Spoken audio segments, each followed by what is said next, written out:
રામ દોસ્તો, તો હાલ આપણે અત્યારે આપણા ગુજરાતમાં ચૈતર વસાવાનો કેસ ચાલી રહ્યો છે અને 7 વર્ષની સજા સંભળાવી દીધી છે.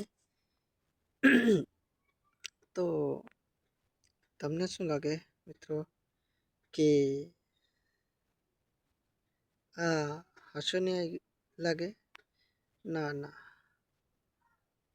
આ એક ફસાવાનું કાવતરું છે અને તમામ આદિવાસીઓને મારી નમ્ર વિનંતી છે કે આપણા ચૈતર વસાવા સાચા છે એટલે જરૂરથી જેલની બહાર આવશે.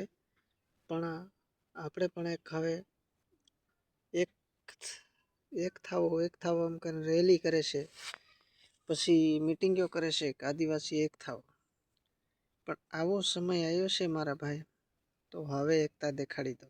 સરકારને પણ દેખાડી દો કે આદિવાસી એ પણ કમ નથી, એ પણ કંઈક કરી શકે એમ છે. કે અમારા નિર્દોષ આદિવાસીના નેતા ચૈતરભાઈ વસાવાને જેલમાં પૂરીને એ લોકો એમ સમજતા હશે કે હવે આમ આદમી પાર્ટી ચૈતરને પૂરી દેશું તો શું કરશે.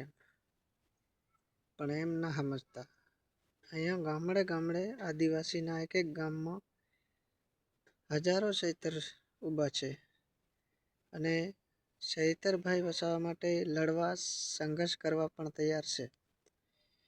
તો મારું એમ કહેવું છે, તમે ધ્યાનથી સાંભળજો કે હવે આપણે એકતા કરો અને એક થાઓ અને એક એવો નિયમ બનાવો કે જે આપણો આદિવાસી વિસ્તાર છે એની અંદર દરેકને એવી સૂચના આપો, વિડીયો દ્વારા કે કોઈ પણ વાતચીત દ્વારા સૂચના આપો કે આવનારી ચૂંટણીની અંદર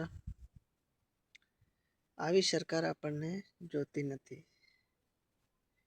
કેમ કે અહીંયા ન્યાયના નામે કાંઈ ન્યાય નથી, અન્યાય જ ચાલે છે. તો આવા એક ધારાસભ્યનું પદ ધરાવતા ચૈતરભાઈ વસાવા એમને પણ જેલમાં પૂરી શકે તો સામાન્ય આપણા આદિવાસી ભાઈઓનું શું થશે? એને કદાચ આવી રીતે હલવાડે તો આપણો સામાન્ય ભાઈ શું લડી શકે ખરો? ધારાસભ્ય જેવા ધારાસભ્યને જેલમાં નાખી શકતા હોય આ લોકો કાવતરા કરીને, તો આપણા જેવાનું શું આવે એ તમે વિચાર કરો. એટલે ભાઈ, આવનારી 2027ની ચૂંટણી છે, એમાં ધ્યાન રાખજો કે આ સરકારને દેશમાંથી નિષ્ઠ નાબૂદ કરવી છે. આટલો વિચાર કરીને ચાલજો. કોઈ કે ના કે, પણ પોતે મનથી વિચારજો કે આ સરકાર બરોબર ખરી. તમે જ વિચાર કરજો કે ભાજપના જેટલા પણ ગુનેગારો છે, કૌભાંડ કર્યા છે, કોઈકે મર્ડર કર્યા છે, કોઈકે છેતરપિંડી કરી છે, આવા ભાજપના હોદ્દેદારો રહ્યા બરાબર, એ તો ખુલ્લેઆમ છૂટતી ફરે છે. એને જેલમાં નથી નાખતા આ લોકો, કેમ કે એમની પાર્ટીના માણસ છે.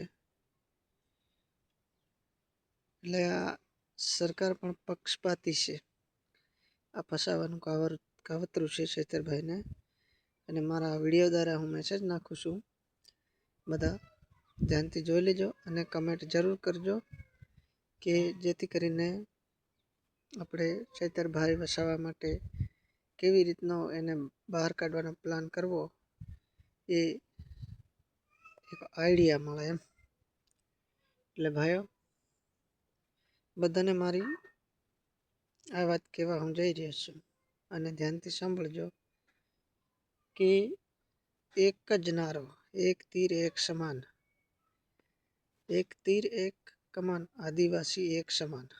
આ એક જ નારો ગુંજવો જોઈએ અને રેલીઓ કરો, મિટિંગો કરો, પ્રોગ્રામ કરો, કોઈ બી કરો, અહીંયા પણ સૂચના આપો. મારા આમ આદમી પાર્ટીના કાર્યકર્તાઓને ખાસ જણાવવાનું છે કે આદિવાસીને સૂચના આપો તમે કે 2027ની ચૂંટણીમાં ભાજપમાં વોટ નહીં જવી જોઈએ. બસ મારો આ એક જ લક્ષ્ય છે.